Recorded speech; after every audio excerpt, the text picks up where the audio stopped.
Good morning, everyone. Hope everyone's doing well on this wonderful Friday morning, beautiful Friday morning here at Gurwin Jewish. And as the world starts getting to a better and better place, at Gurwin as well, things are getting better and better. Things are opening up more. We had some wonderful visitations the past few days on the patio, beautiful weather. So wonderful to see so many of the residents with their loved ones once again, and who continue to hope and to pray to get more and more healthier, everyone, and be out of this pandemic as soon as possible. Shalom Aleichem, Malachei Ashoreis, Malachei Elyon, Mihi Melech Mahalchei Amlochim HaKadosh Baruch Hu. Shalom Aleichem, Malachei Ashoreis, Malachei Elyon, Mihi Melech Malchei Amlochim HaKadosh Baruch Hu.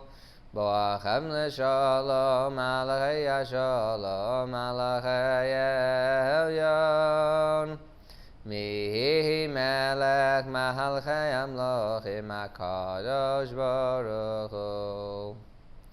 Boachem l'shalom Malachei Asholom Malachei Elyon, Mihi Melech Malchei Amlochim HaKadosh Baruch Hu.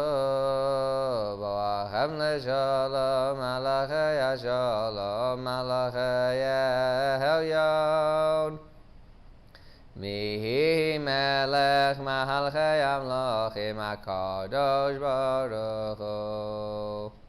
Boachem l'shalom Malachei Asholom Malachei Elyon, Mihi Melech Malchei Amlochim HaKadosh Baruch Hu. Baruch Hu ni l'shalom Malachei Asholom Malachei Elyon, Mihi Melech Malchei Amlochim HaKadosh Baruch Hu. Baruch Hu ni l'shalom Malachei Asholom Malachei Elyon, Mihi Melech Malchei Amlochim HaKadosh Baruch Hu. Seizchem l'shalom Malachei Asholom Malachei Elyon, Mihi Melech Malchei Amlochim HaKadosh Baruch Hu. Seizchem l'shalom Malachei Asholom Malachei Elyon, Mihi Melech Malchei Amlochim HaKadosh Baruch Hu.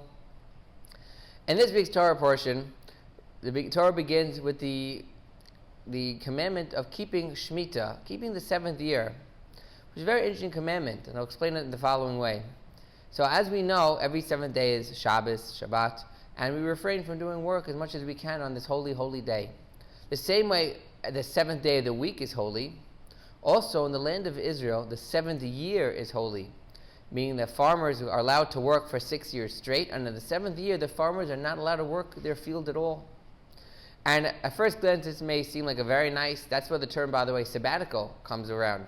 If someone says I'm taking a sabbatical, it means they're taking a year off from what they're doing. Maybe they're in school, maybe they're in work, maybe their job. A sabbatical. Sabbatical is a lashon of Shabbat, the Sabbath, and not just referencing the seventh day of the week, but an entire year, also known as Shabbat, also known as the year of Shemitah, the seventh year. So at first glance, it seems like great. You have a job, you work for 6 years, in the seventh year, you could go ahead and take a year off.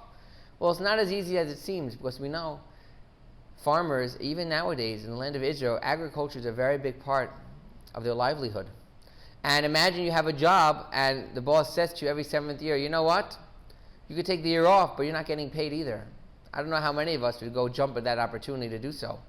But here, God, Hashem, tells us that we have a commandment to do so. In the seventh year, we have a special commandment not to work the entire year for farmers, not other people. But farmers should not work that year in order that the land should rest. Now, what is the reason for this? Seventh year off. What are we going to do about our livelihood? So God gives a special promise. He says, I'm going to give you double the amount of money in the 6th year, so you can live off that money in the 6th year and the 7th year. And this is something which dates back thousands of years, but also nowadays, farmers in Israel keep these laws as well. And there's always stories and stories when this happens, tremendous amount of bracha, of blessings that farmers had in the 6th year. I'll share a few of them which I read up on recently. One was a person who dealt primarily with corn. He had tremendous corn produce. Now again, we're not talking about little farmers in their backyards. We're talking about farmers with acres and acres, tens and hundreds of thousands of dollars of produce which are shipped worldwide. We know some of our best produce comes from Israel. Israeli pickles are very big produce which come from Israel, as well as other foods as well. And this farmer said that in years past, he never really kept this law, and he always worked the 7th year. But a few years ago, when time was coming, he said, you know what? I'm going to go ahead and set up my mind, I'm going to take the year off, and I'm going to see if God really does provide. And he wrote and he spoke afterwards. He said, it was unbelievable. Markets that he was not dealing with a while, business connections that basically had dried up, all of a sudden magically in the 6th year came back to him, calling him up, do you have more produce here, do you have more produce there? And he said, by the end of the 6th year, he had made more than double than he usually did in an average year, and he took the entire 7th year off, thanking God for that opportunity. And there's many stories of farmers who did such things. But even for those farmers which are not so fortunate, the people of Israel are asked to help provide with them food, help support them for that year. Because although the commandment is on the farmers themselves, and I may say, hey, I'm not a farmer, I'm a businessman, I'm a doctor, I'm a lawyer, but it's my job as well. I could participate in the mitzvah, participate in the commandment by helping, giving a little more charity than usual, helping those farmers out. And that's how society in Israel has been for thousands of years, and even until this day. When the 7th year comes, the year of Shemitah is called, the farmers take a break, they rest, and those that get blessing the 6th year in full are able to go ahead and live comfortably in the 7th year. But even those that don't have as much blessing as they need, charities are provided for them, so that everyone could participate in this commandment together. L'chododi likras kala p'nei Shabbos nekabela.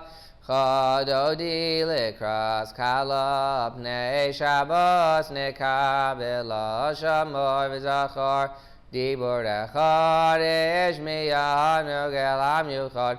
Hashem echad u'shmo echad l'shemo sefer ezra l'sila. Chododi likras kala p'nei Shabbos nekabela. Likras Shabbos chuvin elcha ki hi mekor haviracha meirosh mikedem nisucha sov maaseh b'machshavat chila. Lechododi likras kala p'nei Shabbos nekabela. Mikdash melech ir melucha kumiti mitoch ha'hafecha rav loch shavet b'yim kabacha hu yachamol alayechem la. Lechododi likras kala p'nei Shabbos nekabela. Lo sei v'oshiv lo sikomi ma'ad shochachi u'matemi b'ch yechesu ani yami v'nivnisa ir al tila. Lechododi likras kala p'nei Shabbos nekabela. V'wi b'shalom ateres bala gam berina u'v'tzahala tochem unei am segula. V'wi kala lechododi likras kala p'nei Shabbos nekabela. Another interesting discussion in the parsha brings up a little bit of a sad note. It talks about when unfortunately tragedies happen in the Jewish people. And unfortunately, as we know, all the world has become a little bit used to tragedies happening more often than not. And certainly the pandemic is another example as well, as a tremendous world tragedy, as so many lives have been lost over this past year. So the Torah goes on and says when tragedies happen and things are difficult, there's one solution, there's one antidote for this. What is that antidote? The antidote is to be happy, to be a happy person. And the question the commentators ask is, what do you mean? The times are supposed to be happy and the times are supposed to be sad. And isn't that during tragedy time to be sad? And the answer is, of course, during the tragedy itself, it's the difficult time, a person's allowed to cry, a person's allowed to be sad about the situation. But as the tragedy slowly moves away from us, we have to have a different attitude. We have to have an attitude that although we know the tragedy happened, we also know God has a master plan and God has our best interests in mind. Tragedies happen for reasons which we can't really explain, and we don't need to explain them. We just have to accept them and know this is all part of God's master plan. And when we do that, that brings a person a level of contentment, a level of happiness, knowing that ultimately there is a higher being that's watching out for them individually in their lives and taking care of them. And as we know that does bring a person a sense of happiness. That amidst all the troubles in the world, amidst all the difficulty, there's someone, a greater being than myself or anybody I know, who's watching out and taking care of me, and he loves me. And when we know that, we realize that, internalize that, it brings a person to an ultimate place of content and happiness.